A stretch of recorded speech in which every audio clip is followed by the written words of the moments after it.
Welcome back to Champagne Football with myself, Gary Rafferty, co-host Chaz Amashonga, and we've got another gaffer on today from NPL1. We've got David Perkovich. How you doing, mate? Pretty good. Yourself?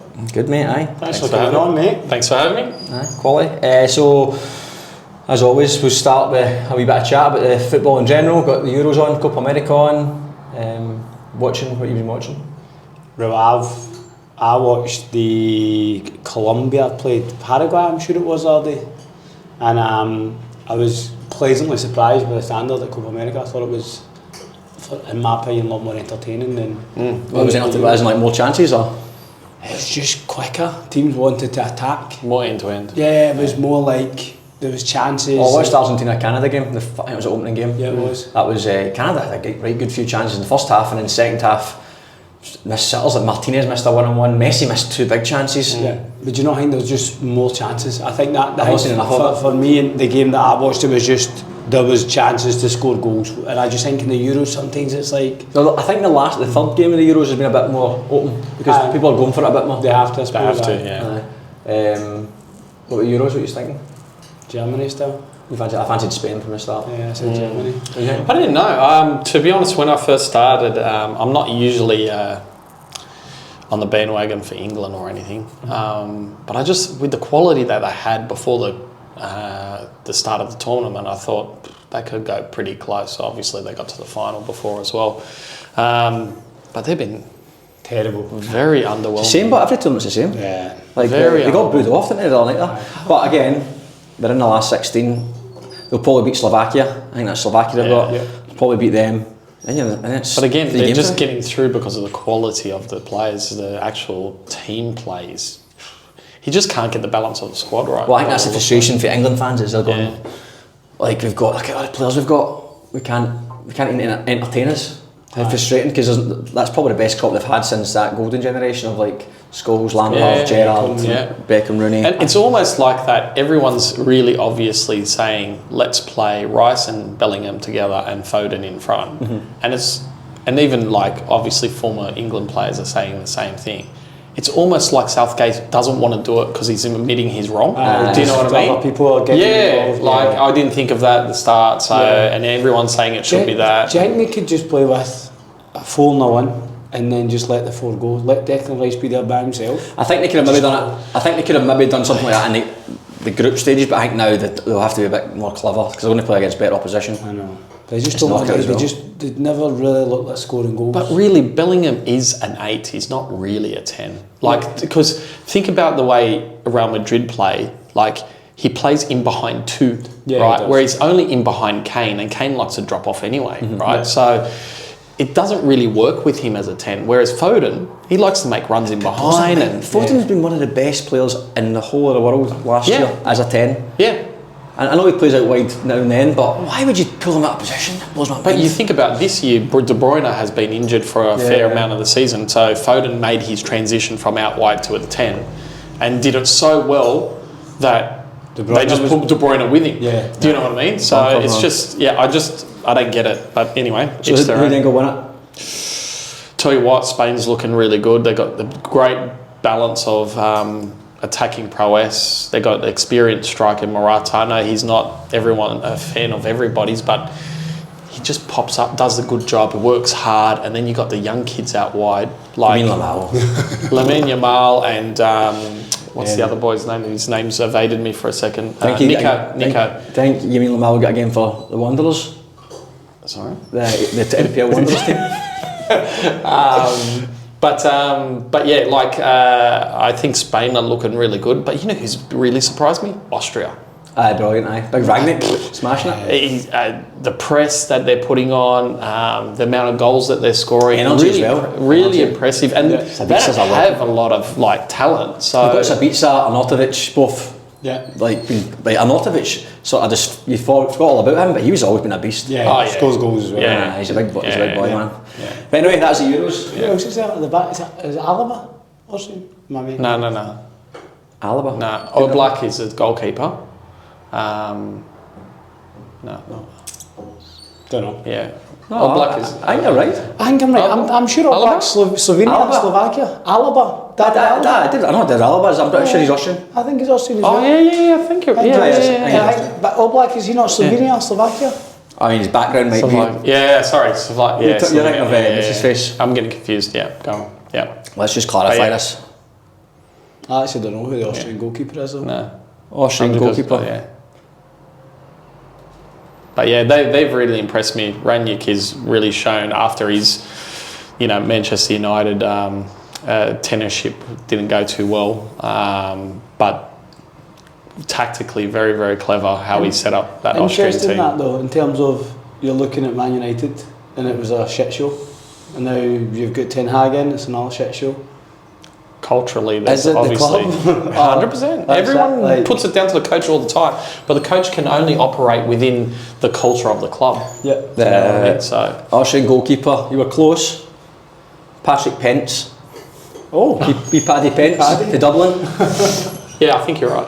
Alaba's in there. Is it? Alaba's in there? No. No. Yeah, it might be there. I'm pretty sure he is Austrian, so I'm going against Scotland. That's what I thought as well. Yeah. Alaba. They might have rested him for the last game anyway. Oh, NPL transfer window. He's probably moved. Yeah. Forgot about that. he is Austrian, aye. He is Austrian. Yeah. Has he not been playing, Alaba? Maybe he's injured. He's had a bit of injuries this year with David Alaba. Real Madrid. He might be still injured. It's probably someone listening to this going like, "You're clowns, man." Oh, that's actually the first question is why is David Alaba not playing at Euro 2024? Yeah, that's for the David Alaba. I'm pretty sure he's injured. Because he got a pretty serious injury at Real Madrid. Might have not have recovered in time. Due to injury issues. yeah. That's what it is. There you go. There you go. Okay, so Copa America, who's going to win that? You know what? I know it sounds obvious, but I think Argentina's going to go back to back. They nicked it, didn't they? The weekend, today, 88th minute. I think Brazil. Think so. Well, did you see what what former player? Ronaldinho came out and just absolutely bolted. He killed them. Right? I'm not watching this rubbish anymore. It got mixed reviews. It got like some people saying like fair play, this is a shambles, and some other people saying like why would you mention that right before a tournament started? It's just going to do more harm than good. It's Ronaldinho, but he can do it once. Oh yeah, Ronaldinho, he was next he level. doesn't care. Nah, he's unreal. Right. Do you want to start with transfer window or start with NPL 1 game? Oh, do you know what? Let's start with probably a big talking point we missed because of the timing of the podcast. Rockdale Marconi 9-0. That was mental. That was mental. I think that's the best word to describe it. Was there ever a team? Has there ever been a team who've been top of the league in history? Not even been beaten 9-0, beat more than 5-0 a season. After like the 20 game mark as well. Even after 15 halfway point. But 2 games in and they've had a bit of a hiatus deep in the season. I don't think so. Probably not. That was one of the maddest. I had people from the UK who have seen bits and bobs of this podcast who have no idea about NPL but they've seen the league table, just messaging me saying, what the hell is this? What's going on here? Obviously thinking something's, I'm like, that full team. It was the most bonkers game ever. But it felt like every single time a shot happened, the ball went in the net. Yeah. It was. I think that it started off really badly. I don't know, the NPL, the camera coverage didn't really grasp the first goal properly. But when the camera caught up to the play, the keeper was on the ground like halfway up his own half. Like it was just, I don't know what happened there, but not a good way to start. Really early in the game, conceding a goal like that, and then. Yeah, look, obviously a young goalkeeper didn't have the greatest day, and then as soon as, you've all played in teams where and maybe Chaz has been in this situation as a goalkeeper where you've had a bad day and your defence changes the way they play because the keeper's having a bad day. Aye. Do you know what I mean? All of a sudden they feel like protecting the goal sitting deeper is the answer, but and they get really nervous as soon as the ball enters the box.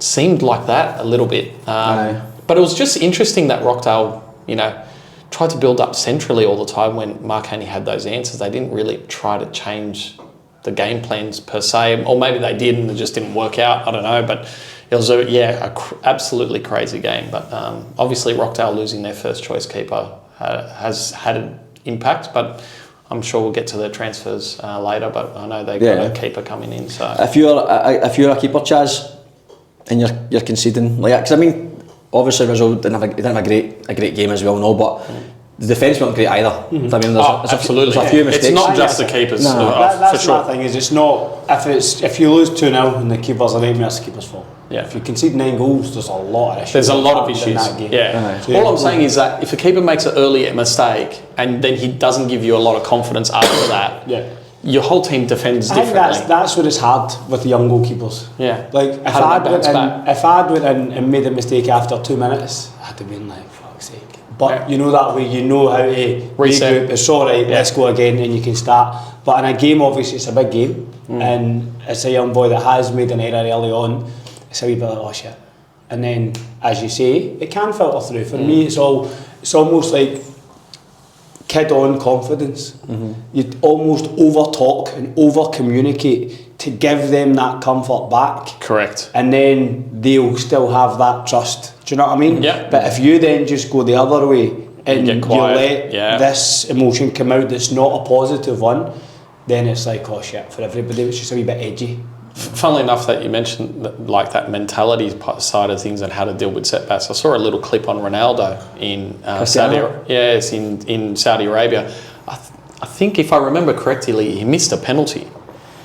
But it went out for a corner, and the camera angle was only on him from the moment he missed till the next action, and you see his demeanour change. Like he got upset, got over it really quickly, and then scored off the corner. Oh, did it? Yeah. Right. It just shows that how you bounce back is so important, and it's the most important is to accept the mistake and move on. Another one was Luka Modric Saturday when he's missed the penalty against great Italy, example. and then 45 seconds later, a minute later, scores. Yeah. I actually saw it on the live score. It came up saying missed penalty, and then obviously scored. So you thought it was I a rebound? thought it was on the rebound of the penalty. But there's so much happened in between. You just mentioned arguably two of the best players of the last generation. Yeah. Well, and that we mentioned this in a previous podcast about the difference of being the mindset. The elite mindset is often because loads of great players, great football players, good touches and all the rest of it, read the game well, but they've got that elite mentality to you said keep playing well. That's where the consistency comes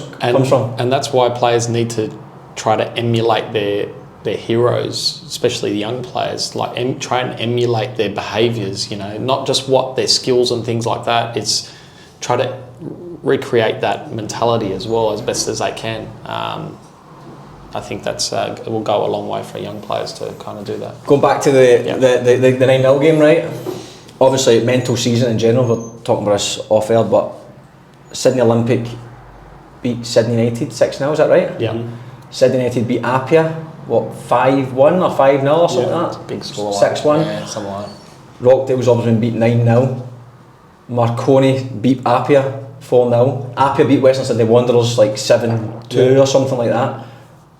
What do you think causes these complete wild swings? I understand you can have a bit of a bad run. Is there anything do you think in the particular? I think it's the league, the standard, it's just they're all open games because you can't. It's not an anomaly. It's happened like 6 or 7 times. I think it's happened more now since we've expanded the season as well to 30 games. I think can be, teams obviously not being professional. What kind of run was Rockdale on up until that game? I think they drew 2, lost 2, won the rest. And you can't underestimate how tough it is to have a midweek game after a day of work. Oh yeah, as well, especially playing away. Do you know what I mean? Like we had that Sydney United game away. We found that really difficult. Couldn't really get in the game. Lost 3-0. But you can have those lapses as a team, and as a coach, it's hard to try and obviously pick it up on it and act upon it as well, because even if you see it a little bit, you don't want to come across as negative, as well, to try and make them aware of these things that can creep into teams. But I think it's just the longer the seasons are, the more chances that you can just switch off in a game, and then teams are good enough to just punish you for it. I think that looking at that game, there was moments when the goalkeeper make a save. I think there was 2 goals in the first half where the goalkeepers made saves, and within say 45 seconds, a minute, Marconi scored. Did they have? I can't even remember. Did Rockdale have a lot of chances? The two in the first half where the keepers made saves, and they've went away up the pitch and scored, which is still quite early on. And I think that then if you go 2-3-0 down and you're 20 minutes in, it's hard. Like, you may have 1 or 2 or 3 players in a team that are mentally alright, like let's go, but to have 11 players that are in that same frame of mind to still be positive, as you say, after a day at work becomes tough. And if you have those 2 or 3 off, then the fourth one goes in, that 2 or 3 becomes 4 or 5, and the fifth one goes in, and it's just a continuous bang, bang, bang. Aye. That's what I think. Well, speaking of bouncing back, obviously probably the best place to segue into the league games from the weekend, because it was only 3 points, whether it be 9-0 or 1-0, it was only 3 points. Marconi obviously chasing Rockdale. Both had good opportunities to play. We all knew Rockdale had another hard game against Blacktown City away. I think Blacktown City had only lost 1 game prior to that at home, it was against Wolves. And then Marconi were playing Sutherland, which I think on paper most people would have tipped Marconi. But we look at that, the teams who win the league, or the teams who tend to be up there, Rockdale finished with a 2-1 victory against Blacktown, and Marconi slipped up against Sutherland. So that is just 3 points, and I think going on to maybe start with the Blacktown Rockdale game, that was probably the game that we'll keep an eye on after Rockdale, how would they bounce back. It was 2 penalties, but from the highlights, again we've only seen the highlights, Rockdale had some big chances. Euro hits inside the post, misses a 1-on-1. Blacktown looked restricted to mostly shots from a bit of distance. Can't remember any really clear cut. I mean, to be fair to Rizzo, made some good saves. That's exactly what I was going to say. And it's obviously you're looking at the mindset of bouncing back from a mistake. It's hard to do it in that moment. But then to come in the next 90 minutes, come in and perform well, conceded a penalty. But everything was tidy. Like, he was coming for crosses. He was still getting the ball back at his feet. He was making saves and holding. Not the most difficult shots, but everything was tidy, which for me is massive for a young boy to be given that. Having said that, Blacktown didn't put him under too much pressure either. No, I guess I'm saying he didn't have a ton of chance. It was mostly distance. But for me, it's more he's carried himself well and dealt with everything that he had to deal with as a recovery from getting hooked at half time. It's like getting beaten 9-0, and obviously those people talking about it. You'd be daft not to be asking questions at a 9-0 defeat. So for a young boy to come back, for any goalkeeper, it's good to come in and play. Even for Rockdale as a team to only concede 1 from a penalty away, so that's a big statement. And then I think you mentioned it, Chaz, a couple of weeks ago when he came back against Wanderers.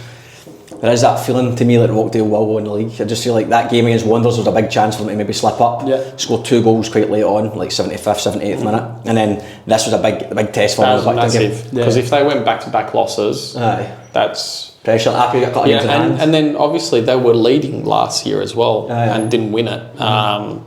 And a lot of the squad is still there. You know, does a little bit of that come back into their heads? Well, it might have, and that's why they responded so well. So credit to them to bounce back a few days later and get a big victory at Blacktown City. And I can't remember who was telling me, but someone said they're up Rockdale, Blacktown this morning, and Robbie Speranza was still one bit with his top off. Didn't laugh at one.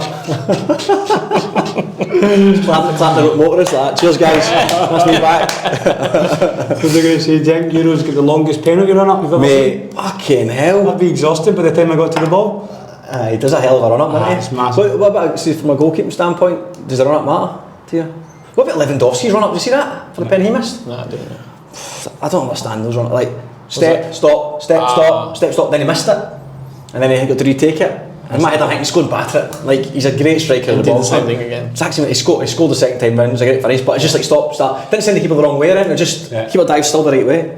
Just tucked away in the corner. But then if that's how he takes pens, that's how he's practicing his pens. Like, but I feel like that's only really came out in the game the last 4 or 5 years. And he's been playing football for 20 years. It's horrible. See from a goalkeeping point of view, that's the worst. See when you have these stop, go, stop, go. That's worse. Because you don't you can't go. And then it's like I had a thing last year. I think it was MacArthur Rams who were playing away, and he's like planted his foot to take the pen. Like, his standing foot's beside the ball, and he's just stopped.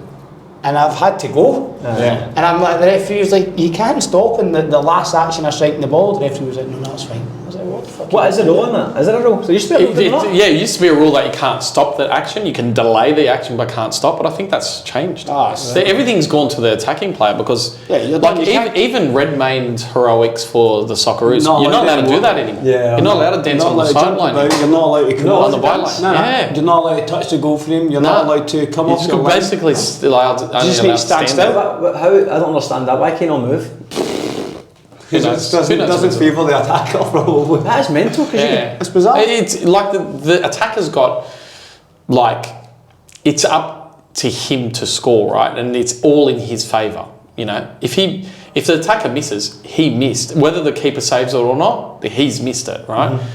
If the keeper doesn't save the pen, no one looks at the keeper and say, should have. You know what I mean? Like, you know, it's all on. So you're making it even easier for them anyway. On top of that, you know. I think penalties are funny if you say you just walk up nice and casual as a striker and you just roll it in the corner, right? Keeper goes the wrong way. It's like, cool as you like. The words of the NPL commentator, ice in his veins. But then you do the exact same pen, exact same corner, but the keeper happens to go the right way. They go shocking penalty. It's the exact same thing. It's very rarely a good save. It's always a bad penalty. It's always a bad penalty. And as you say, if the goalkeeper goes the wrong way, it's a great penalty. But if the goalkeeper goes the right way, it's still the exact same penalty. But that's a terrible penalty. That's not a good save with the goalkeeper. I don't know why goalkeepers, man. Who would become a goalkeeper? That is mental. Right, looking at Marconi Sutherland, 2 big contenders for goal of the season. 2 good strikes. 2 screamers. What was the better of the 2? For me, the second one. I think the second one as well. The second one's hard because it's coming straight at him, and he's hit it first time. Sweet shot. But even the first one's quality as well. Like hitting the bar always looks a little bit better. I think could the defender have blocked the second one? I can't need to see it again. But I think really you're asking a guy, like, if you're a defender, he's shooting for 25 yards. Put your face in more often than not, it's going. It's 10 minutes above the top. That's at 10 times. He's not. So the reason I ask, right, is that I think if the defender's not there, the goalkeeper saves it.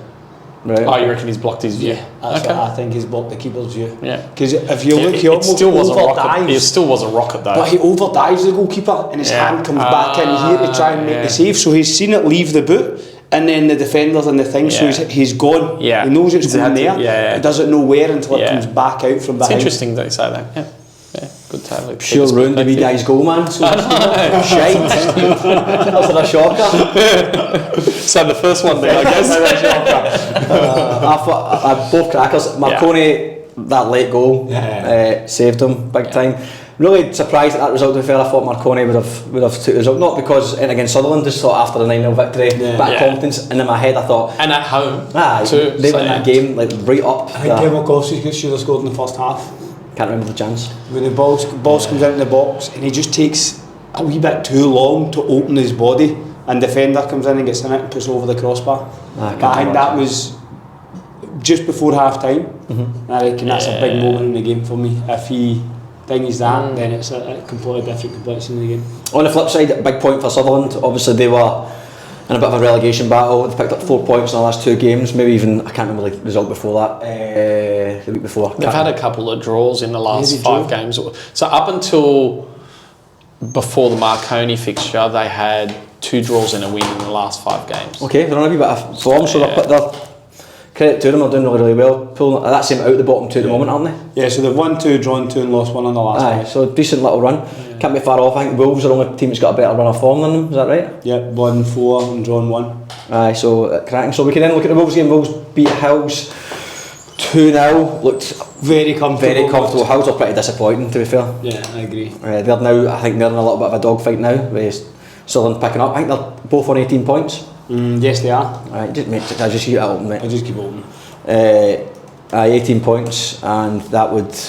So Sutherland, Hills, and Sydney FC are all on 18. And Central Coast got the game in hand, so I mean, it's good. Tight, very tight. It is 9 games to go. Transfer window's open, so we'll see how they go. What happens with the transfer window with the A-League sides? I know how does that work? Do they have to align with the A-League competition, or can they bring players in? I don't know how it works. Sorry, what? See, like Wanderers, Sydney FC, Central Coast. Does the transfer window apply to them? Yeah. It still does apply to them as well, yeah. But it's not only a week, like a week and a bit for ours. I think they've opened for a while. Right, okay. Okay, so then That's my understanding, because it would make no sense that their windows only open like a week and a half in their off season. In their off season, yeah, I suppose. okay. Yeah, makes sense. Okay, then could be wrong, but yeah. looking at the St George Spirit game. We've got you here, Perko, so might as well talk about that. Okay. Did you watch any of that, Chaz? I watched the highlights. Mental game. I looked a bit. Mental game.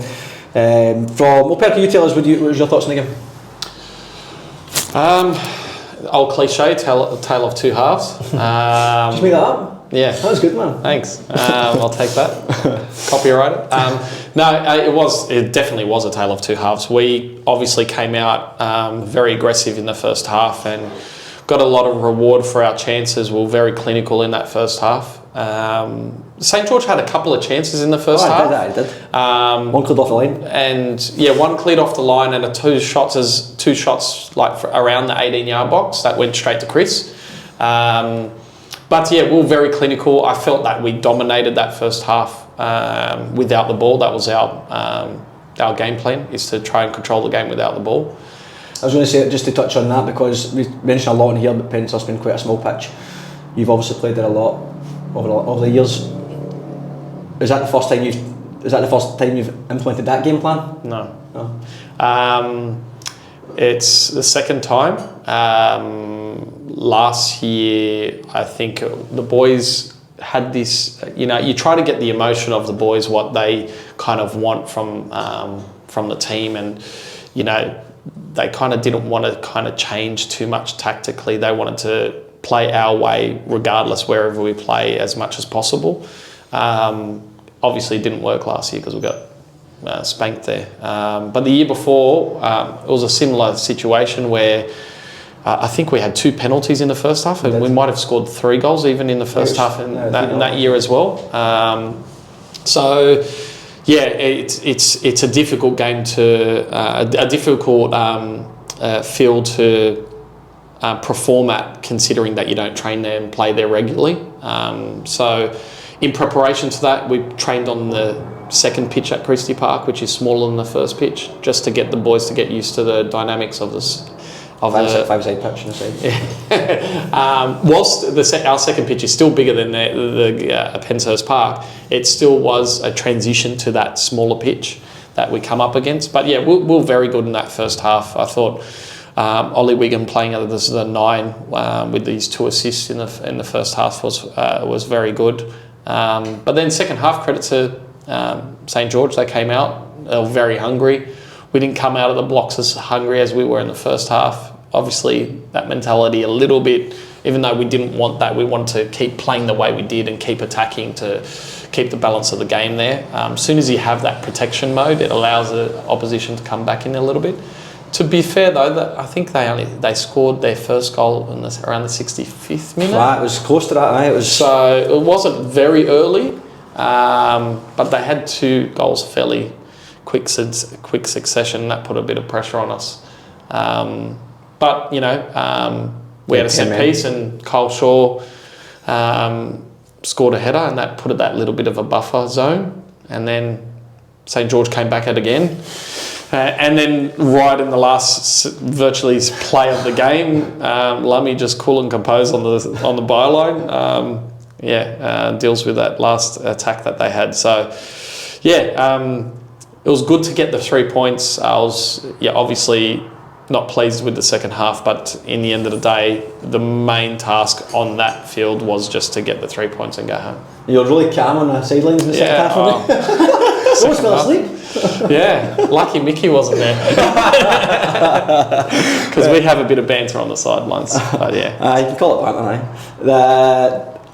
The big 3 points, obviously St George were a wee bit disappointed again because they're fighting, and where are they sitting? Like St George are 4 points off playoffs, so them and Wolves are tied points. Home game, I think Penshurst is one of those pitches. Well, it's very tough to go for most teams, so I think they've been disappointed not to get the 3 points. APA game postponed. Sydney FC, not a lot to talk about there. Wanderers got dominated.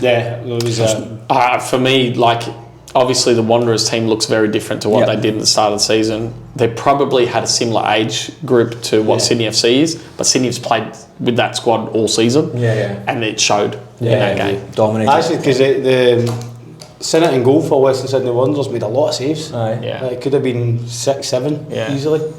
So they're still in, they've only won 1 in the last 5, Western Sydney Wanderers. Sydney FC have won 3 out of the last 5, so it could be a little change in fortunes with Sydney FC potentially getting out of that playoff relegation zone, and Wanderers potentially dropping out of that playoff zone.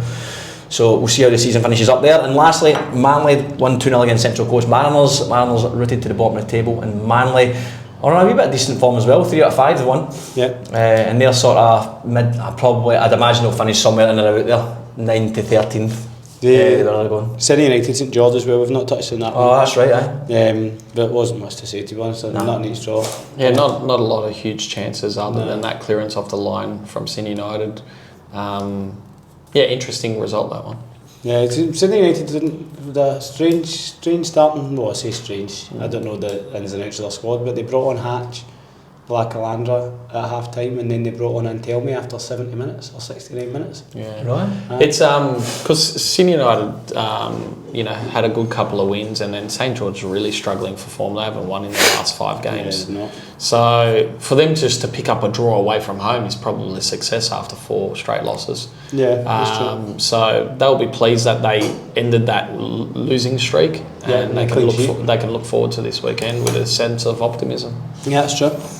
Right, that's so Rockdale at the top of the league on 50 points, 9 points clear of Marconi, but I think Appy are probably the ones to watch in third place, 2 games in hand, which could bring them 4 points behind Rockdale and still to play them, which will be a cracking game. I'm not sure when that fixture is, but it'll be one I think it'll be worth going to go and see.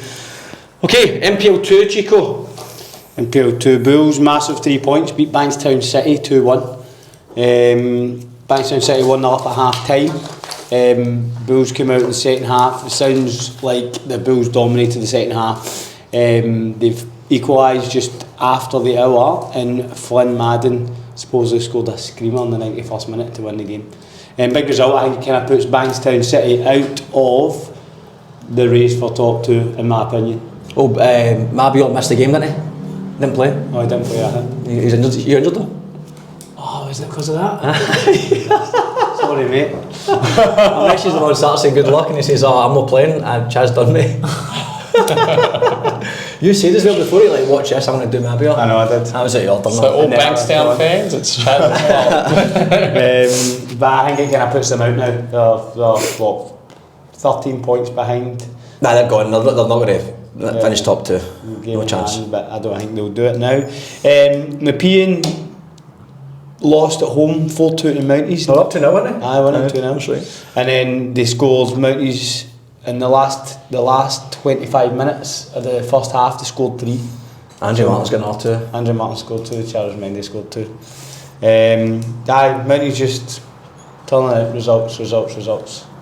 So I think it'll be very hard for anyone to catch them. They still have to play Bulls, which will obviously go a long way to deciding who finishes top. Inter were 1-0 up at Hakoah at half time. Hakoah scored 4 goals in the second half to win 4-1. That keeps them close. They're only 4 points behind Bulls. In third, Nicholas Tooley came off the bench for the second week in a row and scored twice for Hakoah. Good result for them. Spartans beat Berries 4-1. Actually, we expected Spartans to beat Berries, but 4-1's a bit of a down. But that was at Spartans, which is obviously a hard place to go. Rams lost 3-1 at home to ST Raiders, and we beat Rydomere 6-0. 6-0, Scuddon. Yeah, At Rothermere too. at Rydomere. Wow. Yeah. You get booed as well, didn't you? You got booed by the home fans. As soon as I get out the car, mate, Aye. I get out the limo with the headphones on and I get booed. You still got that limo, aye?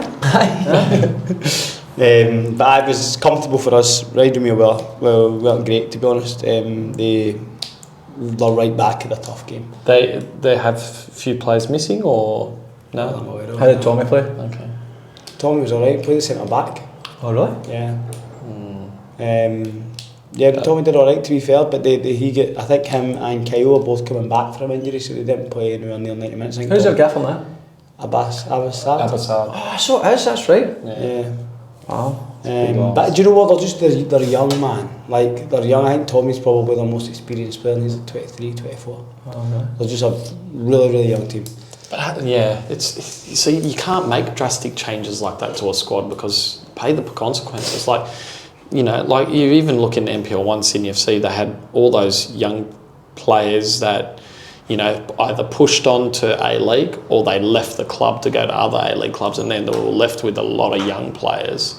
And that's why, you know, they were in a really tough situation for most of the season in terms of the relegation dogfight. You know, they're not out of it, but, you know, traditionally they finish halfway up the table at minimum, right? So whenever you have drastic changes to the squad, and especially when the age drop is dramatic, you can struggle for a while because you don't have those experienced players to guide you through those 100%. Troublesome moments in that you have in the season and in games. Some difference, like even playing Sutherland during the week, like for me, Stamatellis stood out like a sore thumb. And then you look at, you know, we missed 3 experienced players, Ante at the back, Lummy in midfield, and then Ollie Wigan up front, all suspended, you know, and we replaced them with a debutant at 20 years old, and then an 18-year-old in midfield. You know, you could tell, you know. So whilst those players did okay, you know, we still lack that experience to, you know, get through those moments and have that little bit of quality in those situations in the game where it determines the outcome. Aye, definitely. Yeah, I think that was their biggest problem in my opinion at the weekend. But a good one for us. We were 4-0 up at half time and came out in the second half, and as you see, you can almost go into a wee bit of a mode of trying to sit back and protect what you had, but the boys stayed at it, which was really good to see. So comfortable for us. Boyrig and Inter was postponed, and so was Tigers versus Dolly. So just wet weather. Dolly Hill gets scalped 7-0, don't they? They played Bulls on Tuesday. Yeah, they had 13 players missing. What? 13 players missing apparently. How? Don't know. That's one big night, team night out.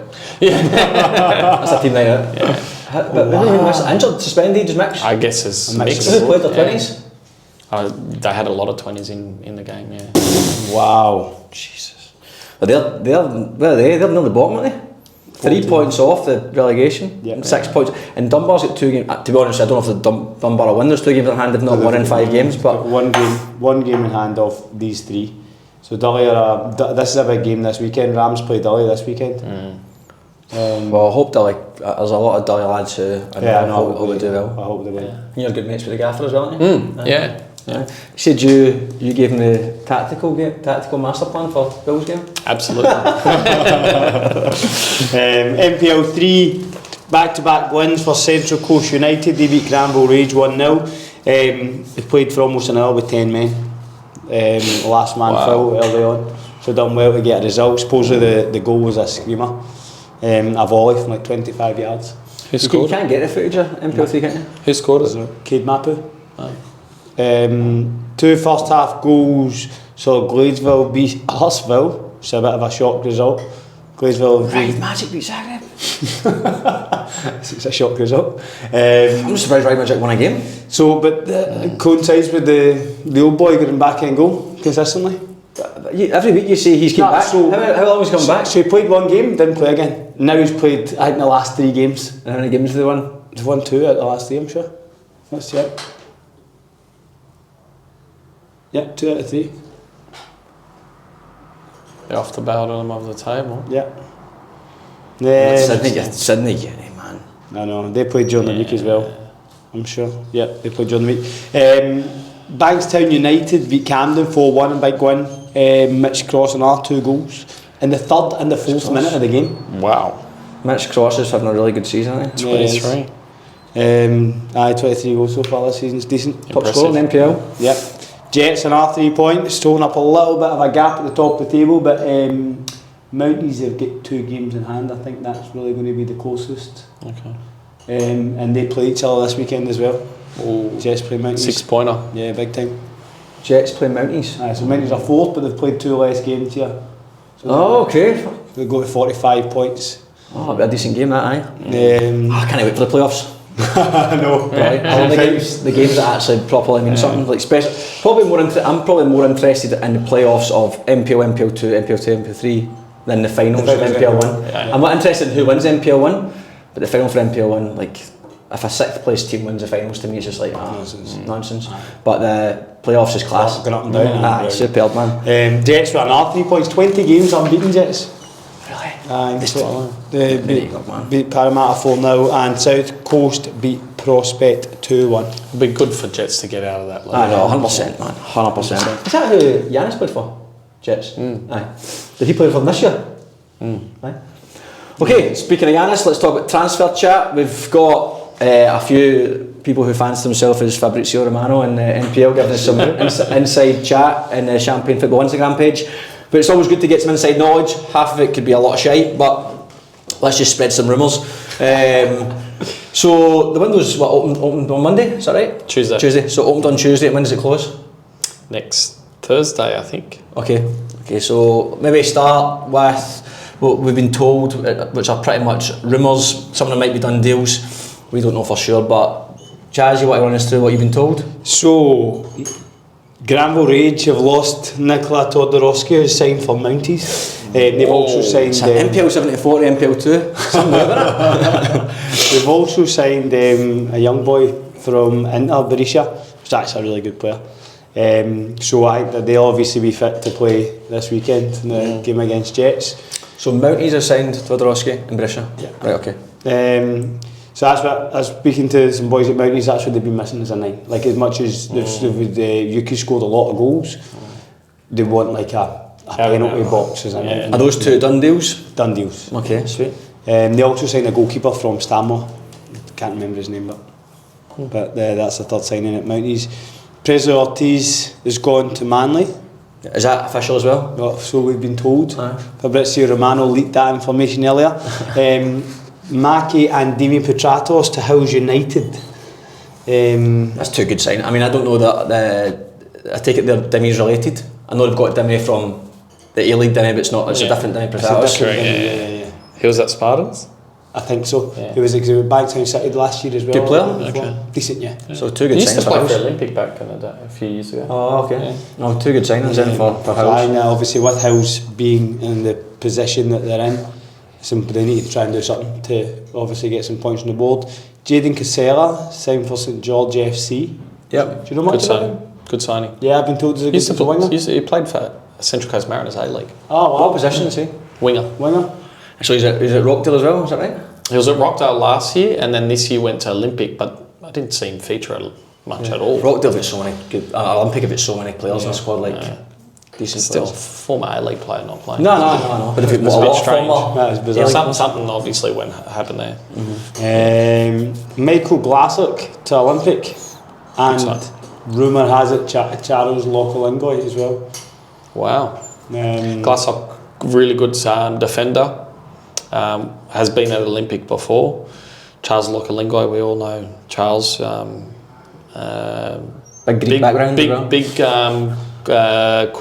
Big, powerful striker.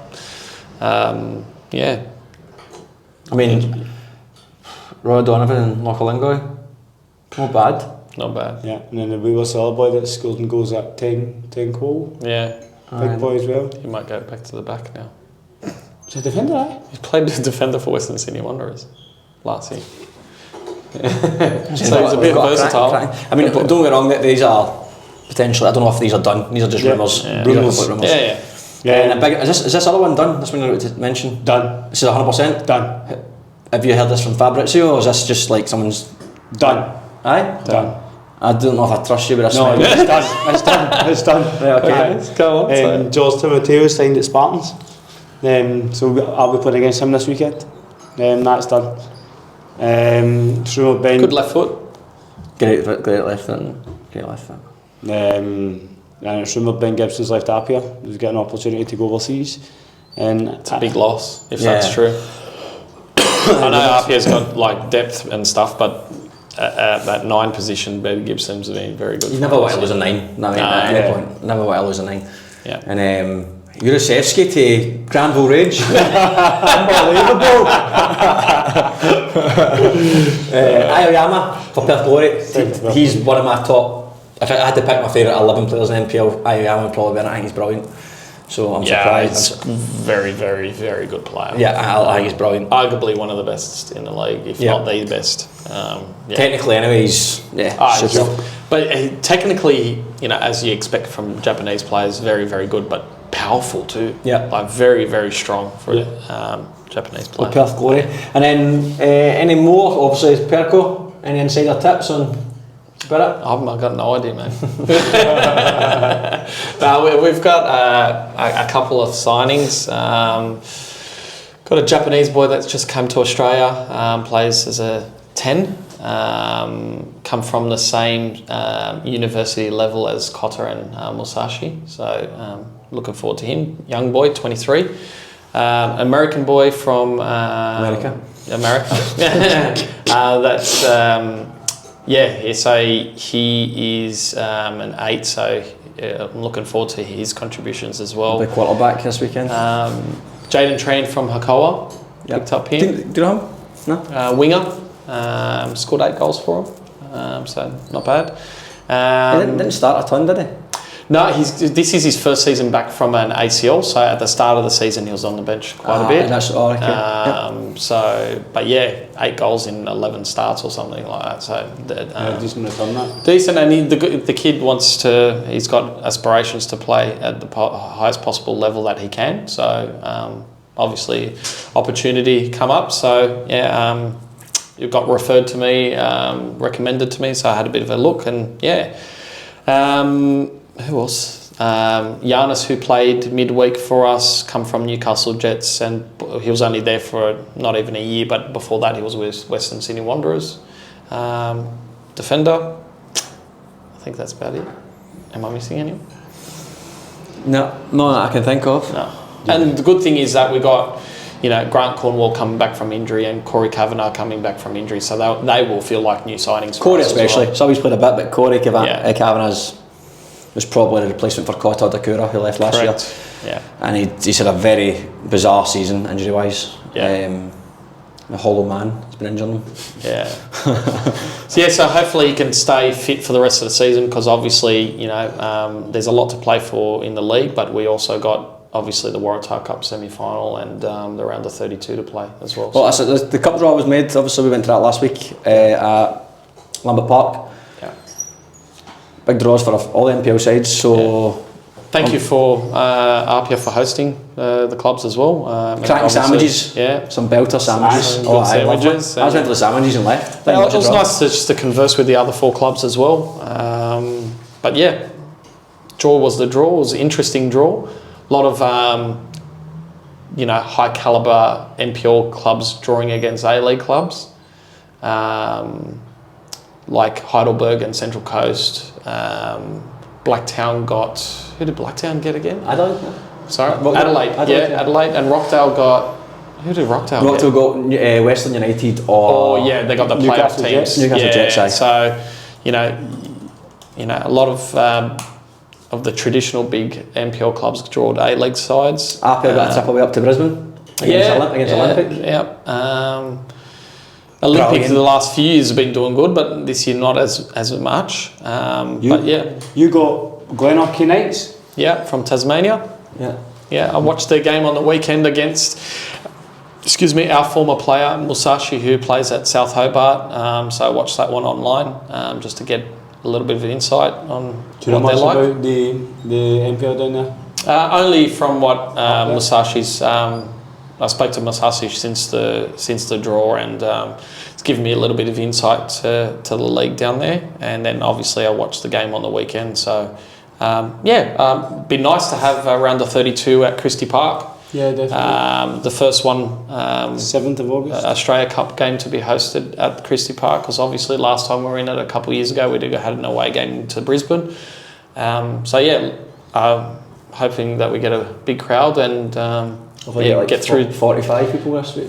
Yeah. I'm hoping for a lot more than that match, but yeah, it'll be nice to get through for the club first time to feature in the round of 16. How many teams qualified last year for the last 16 from NPL? And Alliance got to the last 16, didn't they? Yeah, they went to Darley. Sydney United as well? Because you played in that, didn't they? They played Brisbane Roar on the bench. You on the bench? Yeah. If you played as well, imagine that. I'm in 10 now. Yeah, 17.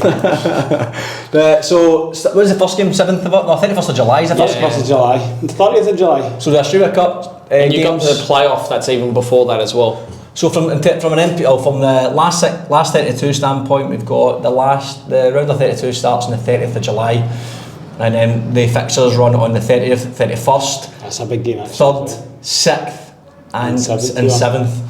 That's a good game. Yeah, South Melbourne and Wellington is that's a will big be game. a cracker game. And as we know, like A-League sides will only have just maybe come have back. 2 weeks from pre-season back. Especially like Wellington, they went deep into Central Coast more so.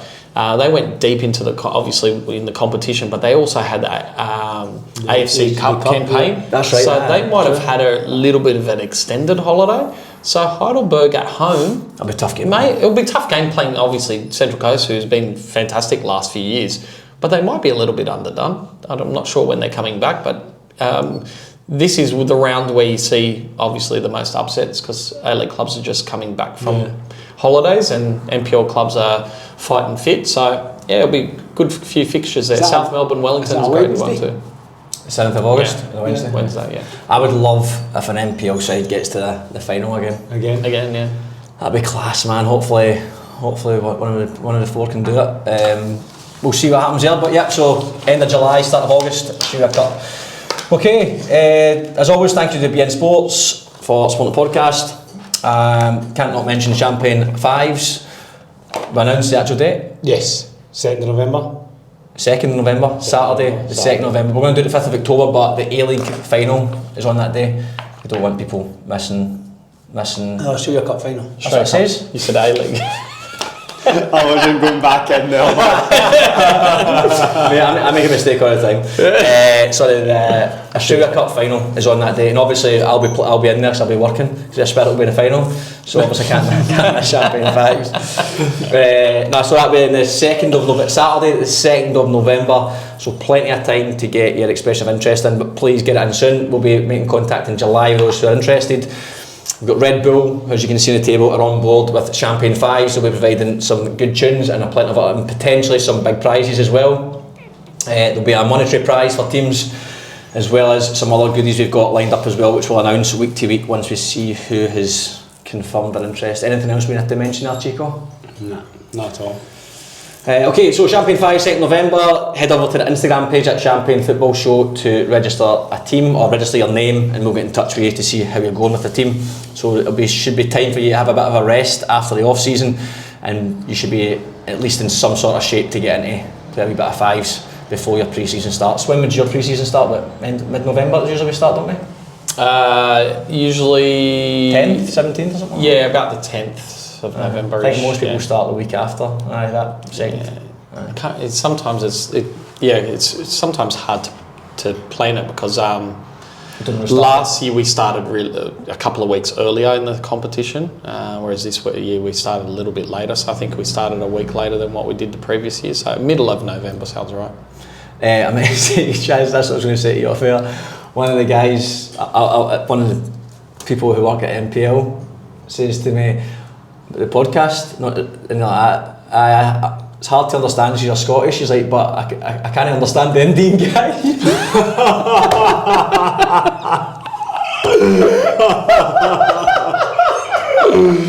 Oh Jesus! Indian guy. It was too busy listening to you talking about that Indian. Scottish always will have that bone and arrow way in it. I was going so laughing, man. Indian guy. I think I'm easier to understand the news with. I agree with you. Aye. Yeah. Aye. Oh well. Yeah. Tell me he's an idiot. Oh, it's piss us well laughing. You could get a job next door, that takeaway, mate. That takeaway. Have you been there when I mentioned the takeaway place? Nah. Aye, unreal, mate. Gonna have something for lunch now, mate. Unreal. Okay, so let's move it on to David Perkovich. How are you, mate? Good. Right, you need to try and be normal, but none of this I'm a coach shite. No, that's fine. Yeah, because Like back in the days at Sydney Olympic Park with us three. I think one of the reasons it's good to get you on, mate, is because I think most people in NPL, you've been in NPL for a long time, Yeah. and Australian football for a long time, but you've got a very different personality from behind the scenes than you have, even on something like this so far. You're still very reserved. Yeah. And you're not reserved, but off like in the manager's office, or if we're having a few beers or a whiskey, Yeah. you're just a wee guy having a laugh. Absolutely. But so when we get to this bit, I just need you to be a wee guy. Okay. No worries, I'll do my best. Be yourself. I'll switch off the coaching mentality. No one who's important's watching this, mate. It's just it's just football players and dafties. So just be yourself. Yeah. Good chance for you, because like I said, if you've mentioned David Perkovich to a lot of people in NPL, they see you, the emotional guy on the sideline. Yes. Who takes football serious, who very tactical, but also at times will scream, shout, and that's who you are. Yeah, absolutely. And that, obviously, I see both sides of it. Yes. So let's start with, I suppose you've always lived in Sydney? Besides my experience overseas coaching, yes, always in Sydney. Yeah. Whereabouts in Sydney were you born? I've always been a Westie boy. Right, okay. So yeah, born and grown up in Wakeley, out west, southwest Sydney. Yeah. The area, cuz. The area, The cuz. hood, yeah. Class. The hood, yeah. And what about football-wise? You played football?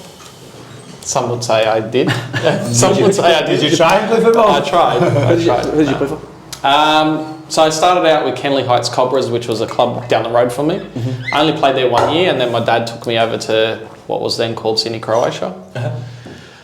Played the majority of my career, had 1 year at Marconi Stallions. But my so-called NPL, what was called back then Super Youth League, I think it was called back then, was at Sydney United. Oh, was it? Eh? Yeah. Oh, didn't even know that. Yeah. So what age did you play until? Serious football, 19. 19. Yeah. What did you do after 19? I went to Mounties for a year. Serious football. What's serious football till 19 and I went to Mounties? No, but like You was helping the community. Okay, so my mentality on serious football, aspirations to play at the highest level possible, up until 19. At that age, I knew it wasn't going to happen. So I took a step back from that level and played at Mounties for a year. I actually didn't even play for a full year. I scored 15 goals in 18 games or something like that for Mounties. And then I started my outside football career. I started in real estate and obviously had to work weekends, so I gave up the game. Oh, really? So you were a striker? Yes. Yeah, okay.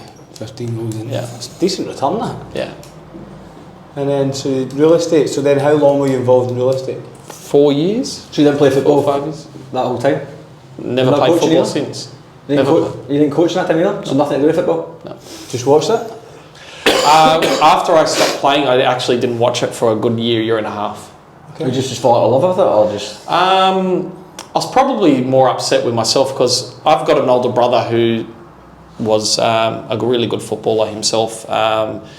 All through our age groups, from being a very young age, I think it was about 10 years old, he started saying to me, "Hey Dave, you need more in your locker," because I relied on my speed and my finishing. They were my two biggest attributes.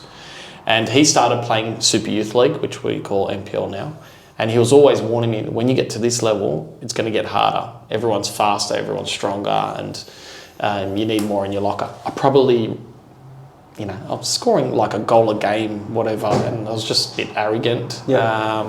So I was like, well, what would you know? You don't score goals. But yeah, so I probably should have listened to him when I was younger, and by the time I realised, whilst I still improved other aspects of my game to play at that next level, I was probably a bit too late to introduce that to my game. But by the time when I finished with Mounties, I could even play in between lines and things like that, so that was quite fun.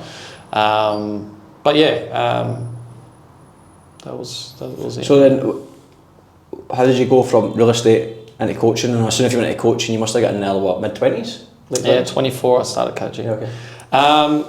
It's interesting, funny story though. When I was, Is it funny though? That phrase is a big pressure. no, not funny as in like laughter So it's funny, not but just funny? a random way I got back into football. So when I stopped playing football, I have a general interest for music. So I started managing live bands, and I started even hosting events. I used to host events at Club Marconi as well, ticketed events and things like that. So I did that as a Side hustle. Side hustle, yeah. Good is the way to say it. But one of the bands that I managed had a football song, and SBS launched a TV show to write the theme song to the Socceroos World Cup campaign of 2006. So I entered their song, and they went on the TV show. They won it. Oh, did they? What was the band? The band was called Freedom of Thought, and the song was called Green and Gold. Can you sing it? No.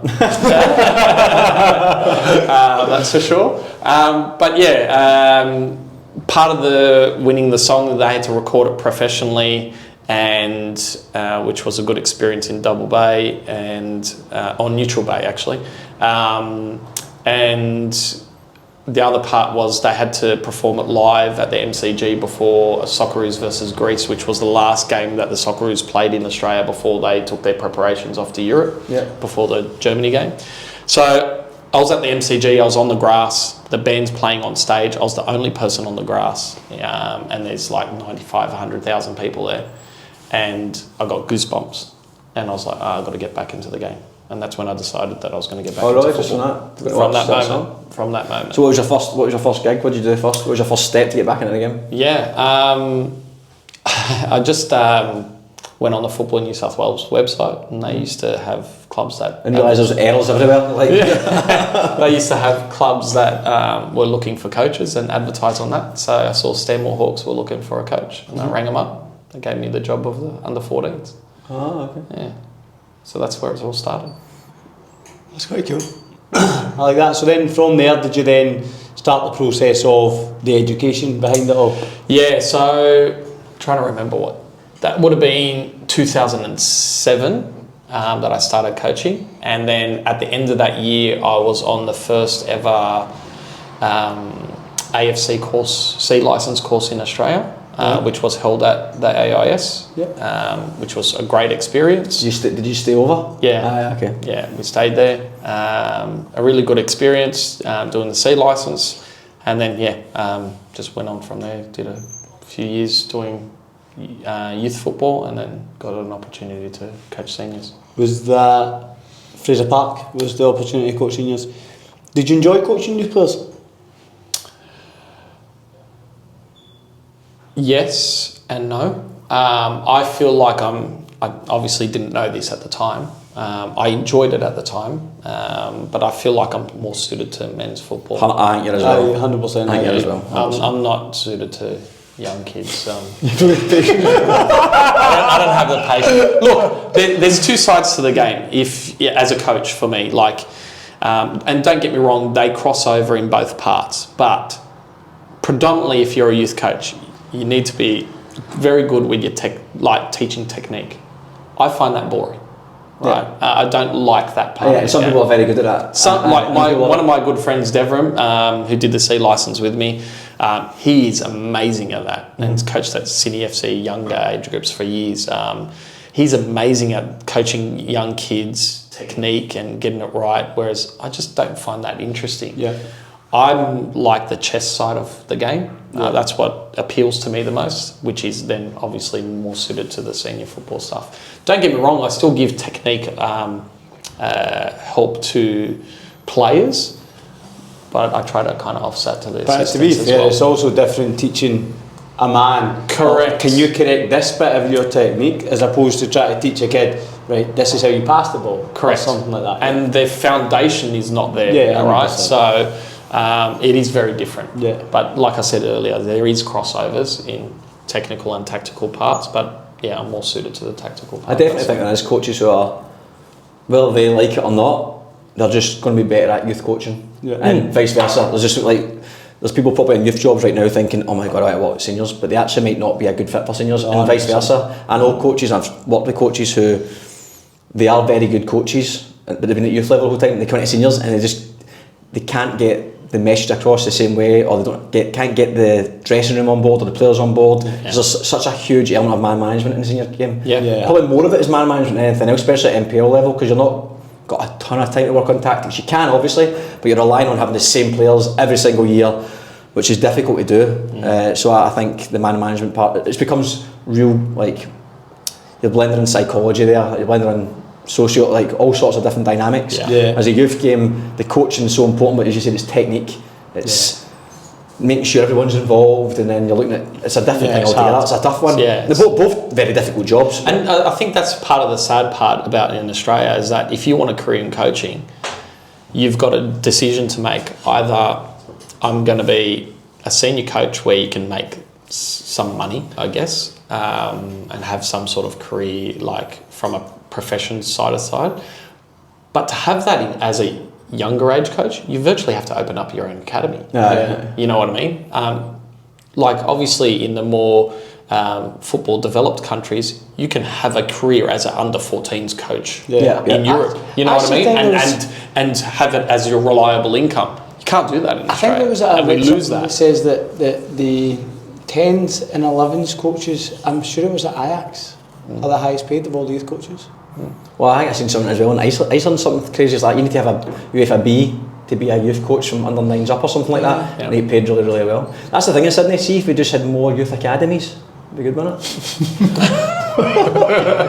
Nothing wrong with it, but they're everywhere. They're everywhere. And just like football clubs, you have a mixed bag. Some are good, some not good. So, of course. Aye. But the coaching side of things is crazy. So you're at, where are we at now? Fraser Park. Is that men's or 20s? Men's. Yeah. And then where'd you go after that? How'd you go with Fraser Park? So the first... Actually, I know, I've seen on Facebook the other week there, you got relegated apparently. One of the comments on Facebook said you did, so it must be true. I'm not sure about that. But yeah, so Fraser Park, the first season, I came in midway point. And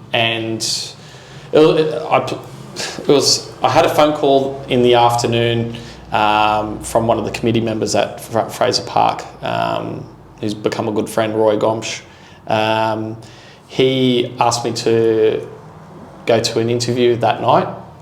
They had two other candidates that he wasn't that sold on, so he asked the board to interview me as well. What division of Fraser Park at that point? Equivalent of NPL2. Oh, okay, So they asked me to come in. And I just got home from work, so basically got myself changed and went off to Fraser Park to go to this interview. Had the interview. They had to make a decision on the night because it was mid-season, and team was training the next day. I waited up till about, I think it was 11 o'clock, and I'm like, I haven't got the job, so I'll go to bed, And as I put my head down, phone rang. Went downstairs to try and avoid waking up the whole household, and had a question from the president who said, would you take the job if we gave you 3 games to get 4 points? And I said, yep. 3 games to get 4 points? Yeah. He goes, if you don't get 4 points in 3 games, we'll sack you. All right. Yep. I said, yep, I'll take it. So first game was the Portuguese derby, Dulwich Hill versus Fraser Park. Obviously a Porto versus O'Gallows. That's it. And we were up 1-0 and lost 2-1. Second game, I can't remember if it was, I think it was St. George, and we won. And then the third game was, I think, Central Coast. They might be flipped. But it was definitely, we won the second game, and the third game we drew 1-1. Oh, you got your 4. And I walked off the pitch, and the president was, where he usually stands, which is near the canteen. I walked up to him and I said, it's your fault that we drew today. And he goes, he got all really defensive. You could see the confused look on his head. What do you mean? I said, well, you only told me to get 4 points. He started laughing, so I walked off. And that was the start of a decent relationship. So we survived relegation because after that first game that I had in charge, we were dead last. Climbed off the foot of the table. I think we finished 9th or something by the end of the season. And then that next season we finished mid-table, so a bit of improvement. And that next season I signed really, really well. But unfortunately, before the season started, or fortunately and unfortunately, before the season started, I had an opportunity to coach professionally overseas, so I took that opportunity. How did that come around, that job? When I took over Fraser Park, we had 3 Japanese players in the team, and one of them made his way to the Philippines and messaged me on Facebook that would I be interested in coaching in the Philippines. I'm like, I would like to know more about it. So he sent me 2 email addresses to send my resume to, and I sent it across, and they got in contact with me, and through an interview process, they gave me the job. So that was it Kaya FC, yeah. Yeah. How long were you there for? I was there for the remainder of that season, so I started in round 6 or 7. Finished that season, we finished second, and the second? I think it was second. Finished that season and did the next season, and then the next season I decided to come home. How does professional Filipino football compare to NPL1, say? In terms of? Everything from set up to fans to standard. Yeah. It's not only my opinion, but opinion of a lot of people that the years that I was in the Philippines was probably the best club football era. I came in when there was no restrictions on international players. The second season we did have a restriction, but it was 5 on the pitch. So you could have subs and then you had to take off. So as long as you had 5 international players at most? Yeah, on the field at one time, then you're good to go. And then obviously later on they followed the AFC 3+1 rule. Yeah. 3 internationals and 1 AFC player. And the quality of football obviously dropped off when they made those changes. And obviously COVID had a huge impact, like most of Southeast countries, in terms of the football development. But in terms of quality, we were one of 3-4 clubs that was really right at the top echelon of the league. But then the bottom of the clubs were and those top tier teams at that time would have been NPL1, maybe slightly above. But then your last place team would have been NPL3. Oh, really? Yeah, all in the one league. Oh. So you had a bit of a difference in calibre in the one league. So, and it's even more proficient now in their leagues because they've expanded the league even further, and you're seeing some ridiculous scorelines now. 9-0? Oh, more, like 15, 16 really? nil, yeah. Oh, wow. Yeah, so... Still 0-0, lads. But yeah, so, really great experience from working with... Because a lot of the foreigners that we had there, or even the Filipinos, were like half Filipinos, and they were brought up in England or Spain, Holland and things like that. So they had that kind of year, and a lot of American Filipinos as well played in the league. So homegrown talent in my squad, there wasn't that many at that time, as in born in Philippines and playing at our club. There was only a few, but I had my captain at the time. He, I think it was Brighton he was at. Played right up until just before the first team, the 23s, and then came to the Philippines, played international football for the Philippines. He was quality footballer. And you had a few guys that's like that type of tier of player. The young husbands played up until it was in our rivals. They were... what are they called, the young husbands? That they'll put Phil and... I'm trying to remember the other one's name. Yeah, their surname is Young Husband, and they played up until the they played up until the 23s of the Chelsea team. So they were Chelsea boys, and his international records, goal scoring record, is like in the top 10 in the world still. So you had some really good quality players, but like I said, the league there was a huge disparity between the top clubs. And how did you go there? Good. First year we finished 4th after a really poor start, which is why they changed coaches. When I joined, they had drawn 2, lost 2 and won 1, which wasn't great for that club. We ended up finishing 4th. I only lost 1 game in my first season after taking over. How many games were in a season? 8? No, more than that. To be honest, I couldn't tell you. It was in the 20s. Oh, okay. and then you had the cups as well. And then the second season we finished third. So it wasn't too bad, yeah. And why did you leave? Wanted to start a family. Oh, okay. Yeah, so wife and I decided that we wanted to start a family at that point, and then I made the decision to come home to do that. Were you still having football in your mind at that point? Yeah, definitely. Yeah. It wasn't an easy decision because I finally got to a level of football where I was full time. Yeah, and it's hard to get. It's hard to get, but like I was on my own. I didn't have any assistant coaches. I had a goalkeeper coach, and I was on my own. We tried to find local coaches that could assist me. Why was that? Why no assistants? Just couldn't find anyone. For the budget that we had, obviously now it's they were paying him so much money that they couldn't afford any more staff. But we tried to find local coaches, but unfortunately whatever we found was unreliable, didn't work out. That first season was really difficult because I came in and shortly after I came in, the window opened and we needed to get some quality in. Which we did, but then I had a huge squad like of 27, 28 players, and I was managing it by myself. That's tough, eh? It was hard work, really, really hard work. So I was really limited in what I could do for training because I was by myself. But yeah, it was a great experience. Obviously, having all day to prepare training sessions, looking at reviewing matches, looking at opposition in a lot of detail because you don't have anything else to do. My wife didn't come over with me, so I was by myself, so I just football. Yeah. That's when I started writing my my football model or my philosophy. So that was really, really critical time in my career to invest time in to do that. And if I didn't have that time to do it there, I don't think I'd be what I am now in terms of what I want from the game, good or bad. But it was a critical part of my coaching career so far.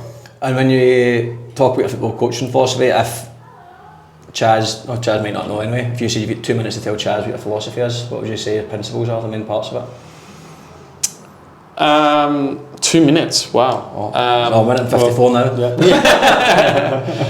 That's a difficult question to sum up in 2 minutes. I'll be relaxed on the time. Yeah, that's fine. Look, I think it's been in the NPL environment for a while that I don't really have to sell what I tried to do. I think it's quite evident how I set up my teams. I just recently started my pro license, and one of the other candidates mentioned that I'm quite innovative in terms of the way I set up my teams. So I'm really brave tactically on what I tried to achieve with an NPL team. I've done inverted fullbacks, I've did centre back stepping into midfield, you name it, I've tried it. And with different success as well. I'm brave to try things and fail and try things and succeed and see what works and then tweak things as I go. But what I've learned most in recent years is whilst I kind of feel like that's one of my strengths, is it's also trying to manage players more effectively, manage squads. That has been the biggest learning that I've had in the last couple of years. When I first came into first grade football, it was all about tactics for me. Keeping the squad happy in the early days was relatively easy. When I started at Fraser Park, I had this mentality I had to fake it till I make it, in terms of confidence. Because there's nothing worse when the gaffer walks into a change room and he doesn't show confidence. Yeah, players sense it rapidly. 100%. Players sense it. And my outside of my football, I'm in a career in sales, so I know how to manoeuvre my personality depending on my environment. So I knew the persona that I needed to be in that dressing room, and it's had to evolve over time because now I'm not that young coach anymore. I'm a bit older now, whilst I'm still young in terms of coaching age. I've been doing it for a long time now. You don't look 52 with her. Thanks. I'm 60. But I have players that's half my age and younger now, which I didn't when I first started. I had players that actually were older than me. So your management styles has needed to change over time. And I've really critically looked at myself and how I do that. But I still have to stay true to myself, because I am who I am. And if you start being someone that you're not, players see through that as well. So from a tactical, so if you took Spirit, you've got Spirit, you go to a team, you get the Granville Rays job, or you get a Rockdale job, or you get an Ealing job, would how you want to play the game be the exact same regardless? No, there's an element, like even how we played a number of weeks ago is different to how we play now because of player availability. So you have to be flexible in your approach and how you achieve what you want. So there's no set formation per se, but I generally like to overload the midfield as much as possible. How you achieve that can be varied, and that will depend on player personnel. Yeah. Very possession based, did you say? I would say I was very possession based more so earlier in my career. Now it's all about being effective. Yep. And playing what the opposition gives you. You know, if they're going to press you, you know that space is in behind, you have to keep that back line honest. And how you achieve that, there's obviously different ways. So I always try to implore my teams to assess what the opposition's giving you, and then whether they allow you to play through, around or over, you make the decision in that moment. Mm-hmm. And we try to give them the tools how to make those decisions. Yep. Class. I was going to ask you a question then about that. What would you say, obviously, tactically, like I said this earlier on, tactically is obviously something that comes to mind when I think things you like to talk about, things you like to be involved in. For some players, that can often be too, because what I think you often forget, not you, just people in general, as you get older in coaching, you start to forget that the players in front of you, some are really young. Yeah. Like you've got a 17, 18, 19 who are very good at football, but the tactical element of the game is very much something you have to be learn from a young age to get very good at. To be 17, 18 at it, you have to maybe come through a system that is very tactical driven, but a lot of people aren't in a system, but it's especially not in Australia, unless you're maybe at an A-League club or whatever. So I think that trying to get that message across can, regardless of how good your tactics are at any level in Australia, I think trying to get the players to understand what the tactics of the team is very difficult, because some players have got on the pitch and go, right, that'll make sense to me, but then they stand on the pitch and it's like, I don't really know where I am in relation to what you've just told me, because something small changes and then it's just different in their head because they've not seen that picture. And I think that's when experience comes back in it again, when you've got that experienced player to go like, drop in here, come in here, and again the communication standpoint becomes so important, because I think the tactical stuff's super interesting, but I think you don't see it as much at every game we watch now. Every time we play again, I'm always trying to watch like from a tactical side, trying to learn more and more and more about it, but sometimes I'm like, I don't really know what they're trying to do. I don't often think that's the coaches issue. Say I'm watching Blacktown play, I'm sure the Blacktown coaches put out a very specific tactical system, but I'm watching going, I'm not sure what they're trying to do here, but obviously they are trying to do something, but it all comes down, and Gavin Ray said this, it always comes down to your cattle, like the players you've got is ultimately going to dictate whether or not, because when you've got the assigned the right, say you're saying you're playing inverted mid fullbacks for instance, that's not, you're not signing a fullback effectively, you're signing a midfielder who can defend. Yeah. So you could be giving a guy, this guy's a crack fullback, but I don't want to play with fullback, but I don't have the budget to guide the guy I want, so you're like compromising in all these sort of areas, and fucking hard, man. Yeah, very, very hard. Very hard. But I actually like the challenge of that. Mm-hmm. I think that's challenging. You try to have an idea of what you want to do with your team, but recruitment, what you were able to achieve with recruitment is critical component of that. And sometimes you don't exactly get what you want, and so you have to tweak things. So you're looking obviously with the, as you say, there's a lot that goes into what you're trying to do in terms of that. Just now the transfer window's open. It's not a full-time job, right? But how much time do you reckon you spend a week? I sneaked a peek for that question earlier, and I would hate to actually know what it is. Yeah. I couldn't tell you. Like, I would have to really look at it. But because what do you talk? How do you determine time like for example, when I drive, I think about football. I was just going to say that. I think time put on, like, I'm working on it, but then thinking about it, lying in bed, driving to work, like players will be the same. Players will be thinking about football all the time. It's and the amount of conversations I have about football. Like, probably my staff don't even know how many conversations I have about it. Like, I might have a conversation to Gary. Luca doesn't know I'm chatting to Gary. And then when I'm chatting to Luca, Gary doesn't know I'm chatting to him. Or Nick as well, you know. So, and then Matty Barrett as well, our analyst. I'm having conversations all the time. And then you're trying to sign players, so then you're trying to speak to potentially agents, and then you're speaking to the players, and then you're speaking to the club about what you're offering the players, and then you're trying to get contracts. And it's the one thing I'm getting better at is delegating. Good. So had me doing the toilets last week. But Nick and Luca's doing a really good job of, organising the components of training sessions. Oh, good. So you decided to split your coaching budget and get other people here instead of in the Philippines, just taking all the money yourself? That's it. But yeah, so I've got great staff. I'm really lucky to have the staff that I have.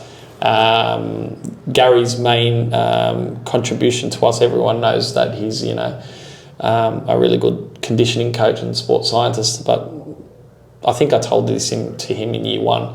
The one thing that's for me is the given that you get from Gary. The additional thing that you got from Gary is that he lightens my mood. Right, because everyone knows I can be quite serious. Everyone knows I can be quite serious when it comes to football. And Gary will just crack a joke at the weirdest times, even during a game, and it'll just set me off, and it'll just calm me down a bit. So whether he does that purposefully or not, I don't know, but Good, mate, that's good. Well, if you could wave a magic wand right now, and you can improve one thing about your coaching or the way, obviously you can't, I'm not giving you a big budget or giving you a brilliant player. For you personally, if I go, right, okay, you don't even have to learn this, boom, you've got it, what would it be?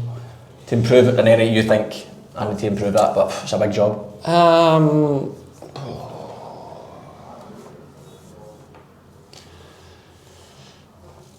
Probably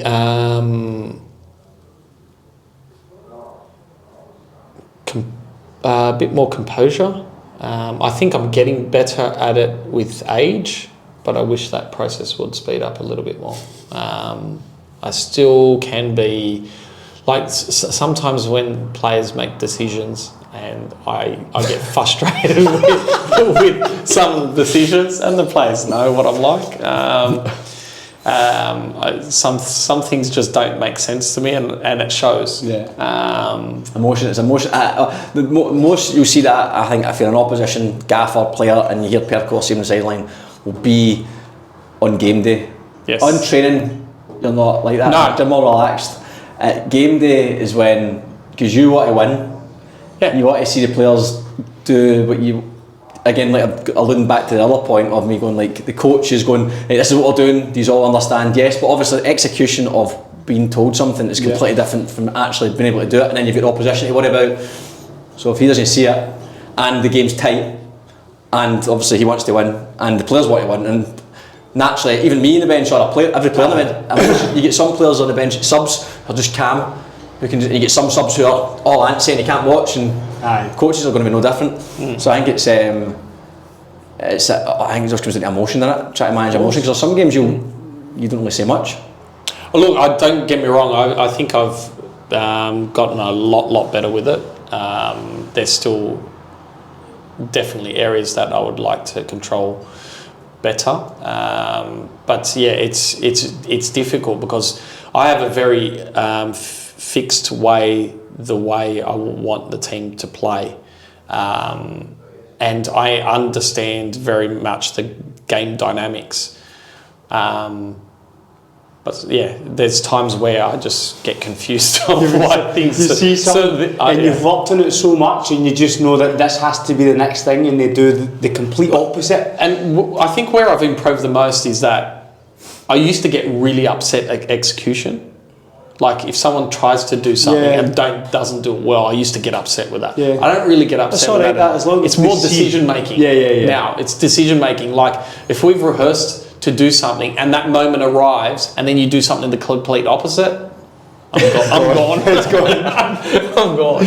Because I could see the picture with Because again, we try to move the opposition to exploit their weakness. Right? And then when we get it to that point, and then they don't see the picture, it's a final action. It's just like, no. Yeah, I can that's imagine. the hard part. Yeah, I can imagine. And I'm very passionate. You know what I mean? That's, my father's is Croatian, so I've got that Balkan side of me that's very passionate, and we're very assertive in those kind of moments, I guess. And it's kind of a trait of that kind of place in football with the Balkans and how they approach football. They're very passionate people about whatever, so that's kind of where my Croatian side comes out. But I also think that if you weren't, you care about what you're doing. Do you know what I mean? That's it. Like when you care about something, you are passionate about it, and if you work in things, you want to see it. Yeah. Like I think it was actually Subby, our captain. I remember him saying to me, he's like, with Perko, you either get him or you don't. Yeah. It's like you're going to get some players who work with Perko, whatever club it is, and be like, he's an arsehole. He's off his nut. Because that's but I mean, not coming from the wrong place. It's just like they don't get when it's and some players are like, do you know what? I get his emotion, but you strip that back. Everything with other thing that we're doing, like that's worth its weight in gold versus. Because I think if you were to speak to anyone about you, right, there's not a down the middle. No. Do you know what I mean? Yeah. It's either he's an arsehole or I love him. Like he's a great guy. Like, there's never a. But I think that's actually quite a testament to you in terms of you're the same. Yeah. I am who I am. I'm not going to apologise for who I am. 100%. Like there's no one that's down the middle. Like this is me. I'm the way I am. I can be crazy. I can be all this, and you either like it or you don't. It's cool. Do you know what though? I've never said this before, but I'll say it on your podcast. Exclusive Champion Football. I think my that emotional side of game day is accentuated at home than away. Oh, okay. In particular, and when I say home and away, including Penshurst. Penshurst is the same as being home. Why is that? Our pitches are quite small. Oh, right, okay, yeah. So the game kind of never settles. Yeah. Whereas if you're on bigger pitches, the game's a little bit slower, and you can pick up the pace, drop the pace. If a team presses 100 miles an hour on Christie Park, there's no calmness in the football match. So when we play on bigger pitches, you would find that my instructions from the sideline is more time driven rather than and less consistent. Yeah, okay. Because like I said, there's moments where things happen, and that's where I'm trying to. A small pitch, something's always happening. You're always having correct, and that doesn't help. Yeah, by the time you try to fix this thing, two other things will happen, and it's just like 100%. And what about so to go back to your career? Obviously, you finished at Kaya. You went to St George. Was that City or Saints? Saints. Saints. Yeah. And you were there for 6 years. No. That's what I was asking. I put a question mark after 6 years. Did you get 6? I wasn't even there for a year. It was the only. It's the only job that I've ever left mid-season. Alright, okay. Yeah. Where did you get 6 years from? It was on the internet, Maybe it obviously. was 6 months.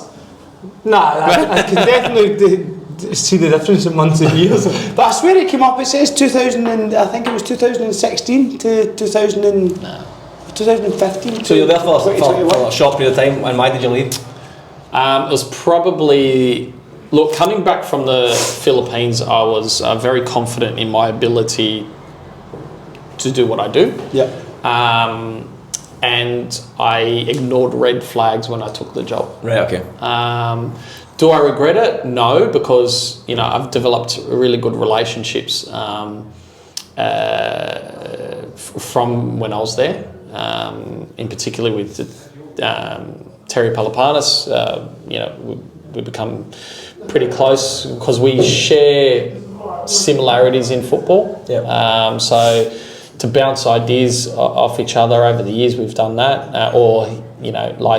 When he was coaching, I'll give my opinion on the game, and he'll do the same to me. And having that outside perspective really helped. But yeah, that was there was massive red flags that I took that job. I took the job without a completed squad. I think we only had 12 signings in Christmas. Oh, okay. So what are you going to find after Christmas? Not a lot. All the good ones are gone. So that was, and the environment wasn't great at that time at St. George. And there was a lot of false promises in terms of, training delivery, or where we could train and things like that. So it was a tough job. And then you went to Mounties? Yeah, Mounties after that. That's after you stopped trying to do serious coaching, you went to Mounties?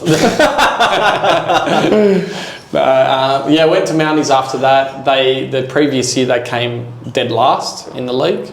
But it was club championship relegation promotion at that time, so they didn't drop. But the first grade came dead last. Once again, I took over a club at Christmas time because the coach left right at that time, and then I got a call. Was that Kevin Harper? No, he came in after me. Oh, did he?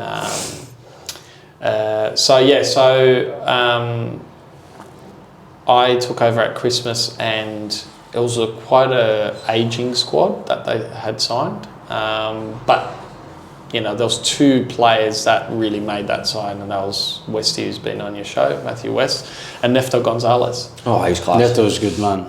Those 2 boys were incredible. So we went from dead last to 1 game away from the grand final. Oh, right. And that was the first year Sydney FC and Wanderers were in our competition, and they both played each other in that grand final.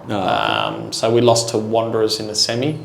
But yeah, it was generally a good season. We had good cup run as well. We beat Rockdale in the cup as well. But yeah, that was. And so how long were you for? A year? Just 1 year? 1 season. And then did you go straight to Spirit? Yeah. And so how did the Spirit job come up, and why did you take it? Spirit job come up when the CEO of the association, Mark Lockie, gave me a call. And he said this job is available at the moment, and if I was interested, he would like me to jump on their website to look at the job description and apply if I was interested. So I had my first question before even ending the phone call was, what's happening to the field? And he goes, you won't be playing at Christie Park because it's getting renovated. You'll be playing at Valentine. So I was like, okay. Because, I like to keep the ball on the ground as much as possible, and the way Christie Park was, there was no way. There was no way I could play my brand of football on that pitch. So, applied for it. It's the only NPL club that I've applied for a job where actually they had a formal process. And when I say a formal process, not just a job interview. So the first one was a job interview, and maybe they narrowed down the candidates after the interview. But the second part was I had to do a PowerPoint presentation on what I wanted to do. Yeah, okay. First time that was ever asked of me. So I did that, and obviously got the job and been there since. And what year was that? 9 years ago. Oh, 9 years. You've been there for 9 years, have you? Aye. Testimonial next year? This is my 9th season, yeah. So this is completely wrong. This is the information I was Googling out, obviously you. I'm on all websites finding out information about you. But it's fucking wrong. A couple of videos in Pornhub there. Yeah, 100%. 3. The third one's the best. You know? I just in the Philippines, his wife isn't there.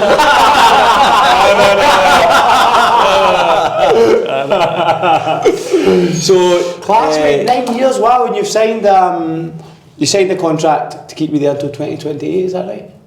5 year contract? Yeah. Must be offering you big money for 5 years. The Chelsea contract, that? Man. That's outstanding though, hey? So you're enjoying it? Fantastic club. Over the years I've been able to mould that senior environment to how I would like it to work.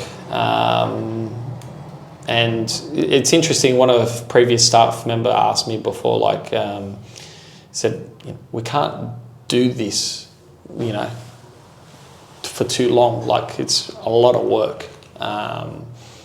And that made me realise I had to change the way I did things to manage myself. Yeah. Because the last thing you want is to burn out. Oh no, 100%. And I've got a job outside of this as well, outside of football. And it's a career in itself. So So I had to make sure that I can manage my time effectively and not burn out, because I've got a family that need me as well. I've got 2 young girls, so they need their dad around. So I can't be always just football or work. So that's why having the staff and sharing that responsibility is so important to my longevity. Yeah, of course. There's no way I could have done it on my own. Yeah, for sure. And then looking at, obviously you're at Aspire till 2028, aspirations to go back into a full-time environment? Yeah, I won't deny that. Yeah, I would love to get into a full-time environment again.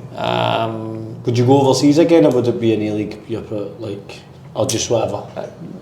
It would solely depend on the job itself, what it entailed, and if it is overseas, obviously I have to take in consideration what country it is, because I wouldn't go by myself again. I've got a family this time, not just a wife. So I'll consider overseas as well, as long as it's the right opportunity, because we know football is a volatile industry, especially for coaching. It has to be the right opportunity. But I back myself as well.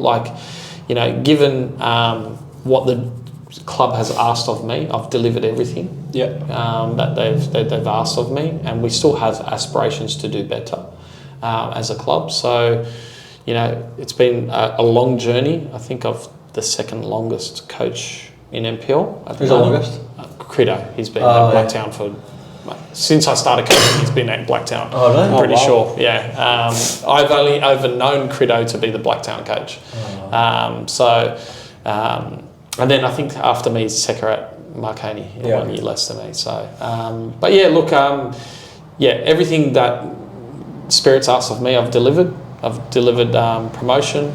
I've delivered a trophy. So, we obviously entered the NPL League last year. Respectable finish, surviving in your first years. First few years really is all about trying to survive as well. Become an NPL1 club, Yeah, and recruitment is tough. We don't have the financial resources as some of the other clubs, but we do attract a certain type of player. Like if there's younger players that really want to aspire themselves, we pride ourselves on being a very professional environment. In terms of the staff that we have available, psychologist, conditioning coach, we have GPS, we have player wellness monitoring, we have everything in that sense. So we feel like that's a good kind of stepping stone. It's an easier transition to have all those things which you have in a professional environment. So getting used to it with us is good. We want to turn over some players into pros and hopefully players to represent in the A-League overseas for Australia, hopefully one day. We want to develop those kind of players, but as a club we want to just keep up in the ante, just keep small achievements. Whenever you go from one place to another too dramatically, the change can be 100%. Backwards as dramatic as well. So I think how we've done it is sustainable as well, which is important in this league. Blacktown Spartans have quite a few years ago injected a lot of money into first grade, did very, very well, and then went backwards really quickly as well. So we're doing it in a way that we think is the right way for us, it's been a good journey so far. Good, mate. Class. Okay, well, that was too serious though. Was but it was good though. I quite enjoyed it because it's a thing that you never hear that side of the game. You never hear about the back end of what clubs are doing, and do you know what I mean? With players' point of view, I'm at NSW, I don't know the ins and outs. Well, even I remember sitting down with one of the Spirit players. We're in this Marconi shopping centre. I went for lunch and then jumped down. I had to put my laptop up and do some things for the session. And he's like, I was telling him what I was doing. He's like, I did not know you do all that.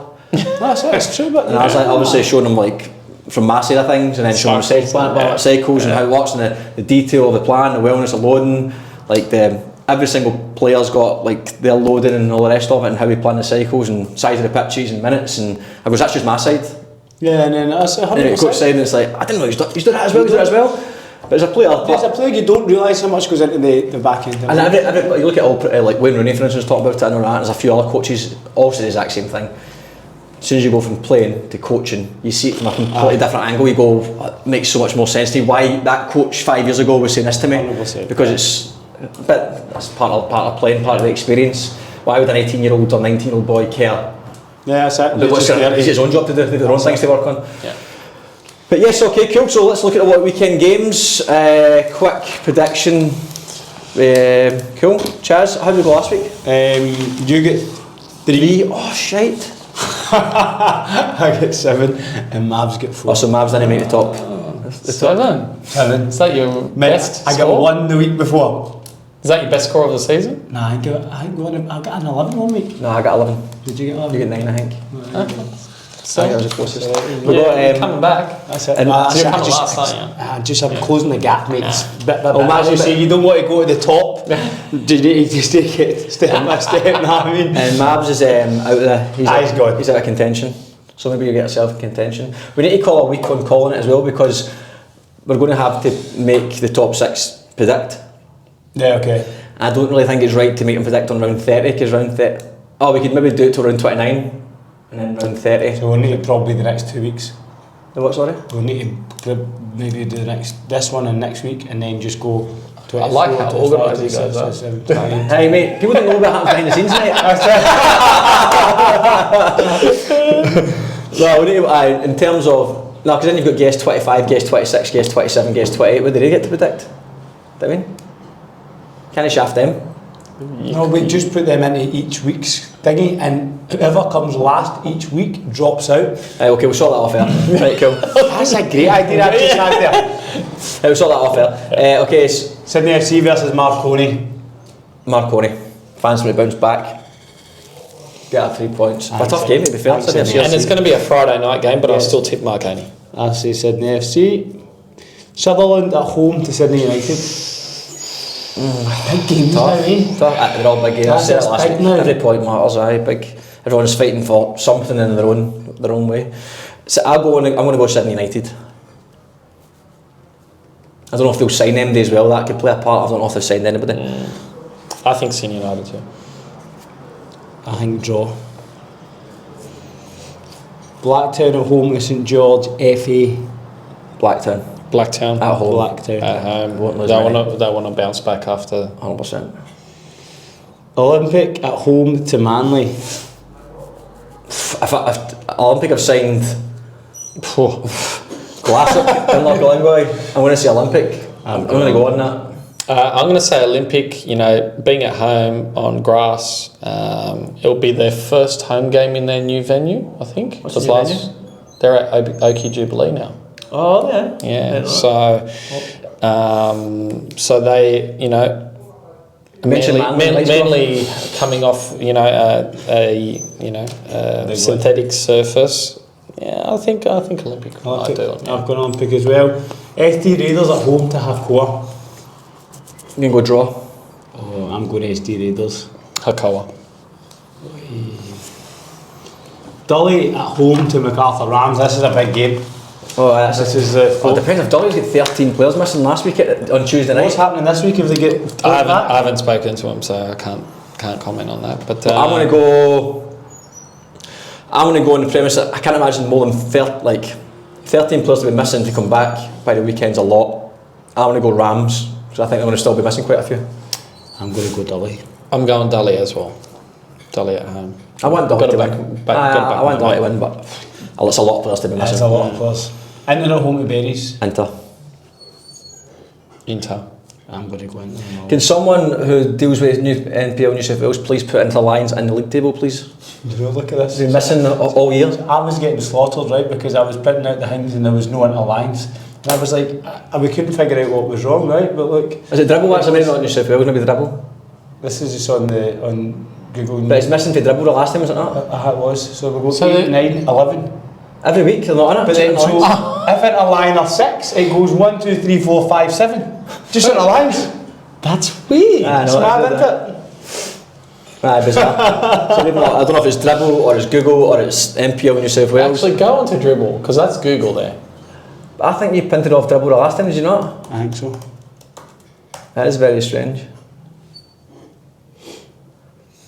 Oh, just check the ladder. I just called it a ladder. It's a fine. I can't believe you called it a ladder, you know.